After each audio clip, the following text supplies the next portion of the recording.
And guess what? Wait. As we've mentioned, some of those orders may not be filled for months. Well, Texas officials are hoping they might have found a solution to the state's student debt crisis. They're announcing a program called the Texas Affordable Baccalaureate Program, or TABP, which will offer mostly online target degrees for a low cost. But will this work? Personal finance expert and best-selling author Larry Winget is back. Larry, so good to see you. What do you make of this Texas plan? They're going to cut the prices, my friend. You like it? Oh, I like anything that reduces student loan debt for sure, and anything that drives down the cost of education for college students sounds like a good idea to me. And the program is actually a great idea, in my opinion, because they got together with business leaders as well as educational leaders and figured out a curriculum that made a curriculum based around more marketable skills to the workplace, things like leadership and conflict resolution and problem solving, much more than your typical basket weaving degree that we see a lot of.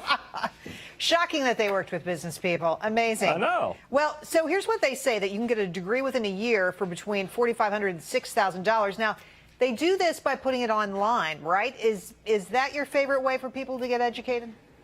Well, it's not my favorite way to be educated, but I think that colleges are going to have to change as society changes, and more people are doing more things online. Now, when they say $4,500 to $6,000, that means that you come in with 90 credits already.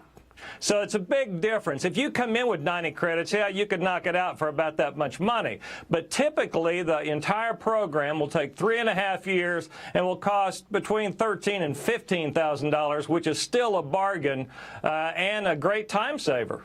Well, I understand you have some concerns about maybe some cheating going on here. You know, who's to say who's actually sitting behind that computer screen? Why couldn't I just hire somebody to sit there and fill out all these? You know, when I was in college, we had correspondence courses, and now we have online courses. But, you know, I'm not sure that the student is actually going to be the one doing the work. That would be my #1 concern. Well, and of course, that's gone on in a myriad of ways, even in real-world schools. So there's lots of people who do it there. You think it should be replicated elsewhere?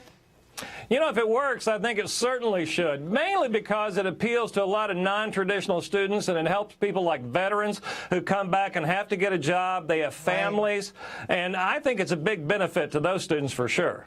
One other question. I just don't understand, for the life of me, why anybody should pay $50,000 a year for a degree.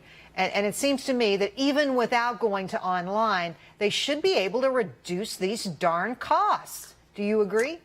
Well, I absolutely think it costs too much money. But when you take away the college tuition part out of it, you have to realize that $50,000 a year covers a lot more than just tuition. So the tuition alone is not the $50 grand at these kinds of schools. But when you take a 3.5-year degree that costs you between $13,000 and $15,000, that comes down to pretty darn reasonable.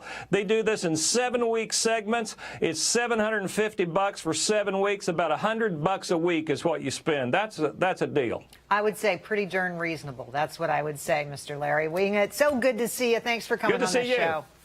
Have a good weekend. And still to come, a look at a new exciting